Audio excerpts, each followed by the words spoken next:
We're glad you're with us. I'm Lynn Brooks. And I'm Terry Brewer. Dangerous heat is gripping much of the country, and West Alabama is certainly included in that area. It certainly feels that way outside. Here's a live look across the city of Tuscaloosa from the WVUA tower camera. Look at that. The National Weather Service issued a heat advisory for central Alabama, where forecasters say the heat index could reach nearly 110 degrees today. Now, for the latest on what you can expect, let's go to Chief Meteorologist Richard Scott. Hey there, Richard.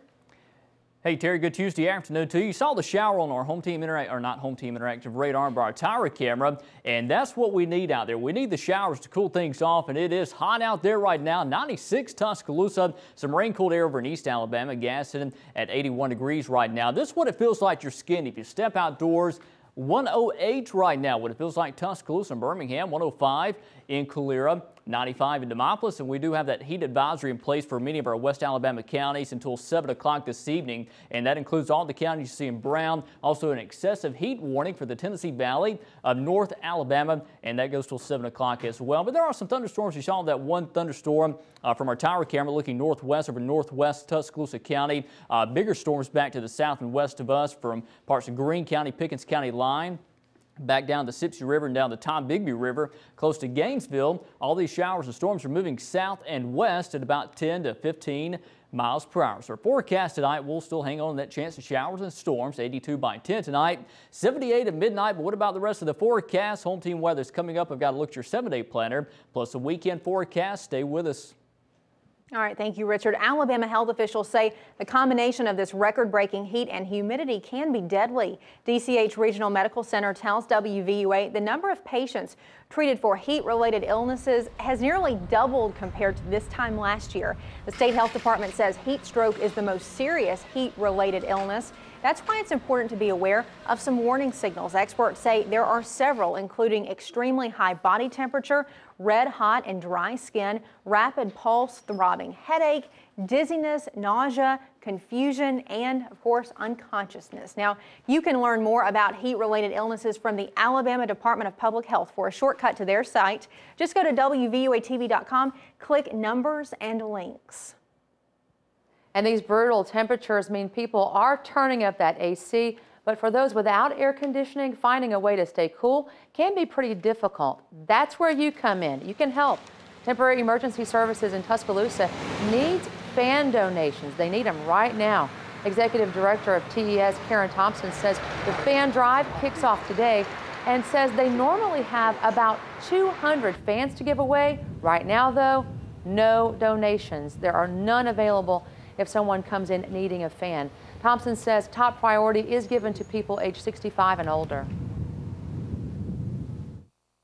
It is July and it has gotten up to 100 degrees, and we have a lot of senior citizens that do not have proper cooling in their house. And if you'd like to donate fans or air conditioners to Temporary Emergency Services, you can just drop by their office. It is right across from Annette Shelby Park on 15th Street at address 1705 15th Street. Or you can give them a call, 205-758-5535. Many people and businesses in West Alabama were hit by the April 27th storms. One Tuscaloosa business was impacted twice in a way you might not realize. Tamko Roofing Products was hit hard by the Tuscaloosa tornado. Tamko lost their main warehouse and 4 employees lost their homes. Nearly a month later, Tamko was affected again when the Joplin, Missouri tornado hit. Joplin is where Tamko's home office is located. 24 Tamko employees in Joplin lost their homes. Tamko employee Sally Reel says the whole experience has brought the company closer. The camaraderie and the spirit and the way I've watched people help each other out. Doesn't matter whether you worked in an office before, in the plant, everyone has been out helping everyone. And that goes for Joplin as well. Since the tornado, Tamko has donated $250,000 to the Tuscaloosa Red Cross, $500,000 to the city schools in Joplin, and have helped their employees financially. On your election watch, 6 weeks from today will be the next vote on Sunday alcohol sales. This time, it will be people in Northport and also Tuscaloosa County deciding if businesses can sell alcohol on Sunday. That election is set for Tuesday, August 23rd.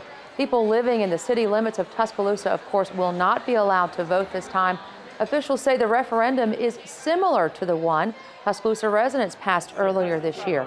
Northport Mayor Bobby Herndon says if voters approve this referendum, the city council would like to donate tax revenue generated by the sales to county schools that are located in Northport city limits. But the council will have to vote on that measure first. On your Crime Watch, an update on the University of South Alabama student charged with murder. According to the student's attorney, his client was trying to protect himself from a sexual attack. 19-year-old Brandon Ajazadi is being held on $150,000 bond. He's charged in the Sunday stabbing death of James Franklin Dean. Also 19 years old, officials say the two men were friends, and Dean, who wasn't a student at the school, was temporarily sharing the suspect's dorm room. The Mobile County DA's office says the victim was stabbed 25 times.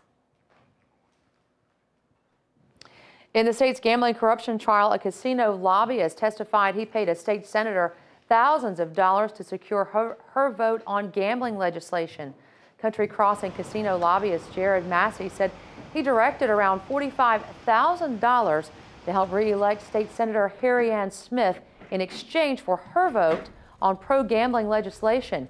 After Smith voted for the bill, Massey said she asked him to check on $200,000 Country Crossing developer Ronnie Gilly had pledged to her. Smith is one of 9 people on trial for charges of buying and selling votes. On your education watch, a change in leadership at the State Board of Education. A new person has been named to serve as interim state school superintendent. Alabama Board of Education attorney Larry Craven has been tapped to serve as interim state school superintendent. Now, current superintendent Joe Morton will retire August 31st. Board members say Craven will make about $150,000 a year as interim, and he would not be a candidate for the permanent position. Craven will take over starting September 1st. It has now been more than 2 months since the storms of April 27th, but the road to recovery is far from over. Here with some information on the recovery is FEMA spokesman Tim Tyson. Tim, as always, thank you for being with us with an update. First thing we need to talk about is that there's a big deadline coming up. The big deadline is Monday, the 18th. That's the last day you can register for FEMA or SBA. So you need to do it. You do it quickly. On Monday, the phone lines will be open until the normal close of business on Monday, but you can register online till midnight. But please don't wait. Okay, please don't wait. And of course, that deadline was pushed back. It was originally June 27th. Right. Pushed back to July 18th, but that is coming up very soon on Monday. And your damage does not have to come from just April 27th to qualify. That's a good point. It extends all the way from April 15th to May 31st. So you don't have to lose your roof either. Any damage that you've had to your house. A lot of people have seen cracks in walls and cracks in foundations, readjustments of roof lines, you know, in the attic.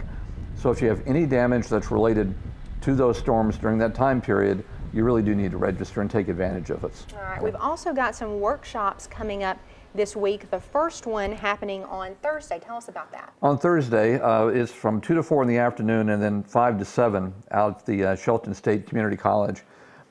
It almost is a mini disaster recovery center. There's the SBA will be there, individual assistance, mitigation from FEMA, and the voluntary agencies will be there.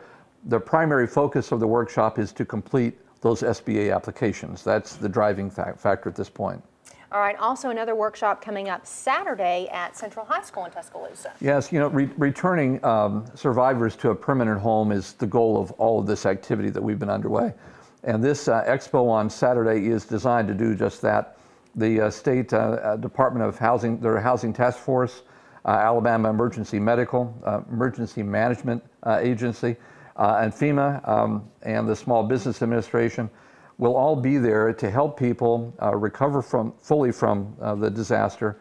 We'll have people there that deal with banking, crisis counseling, foreclosures, fraud counseling, insurance concerns, legal aid, and rebuilding. So it is also a one-stop shop to try and get people past the 18th.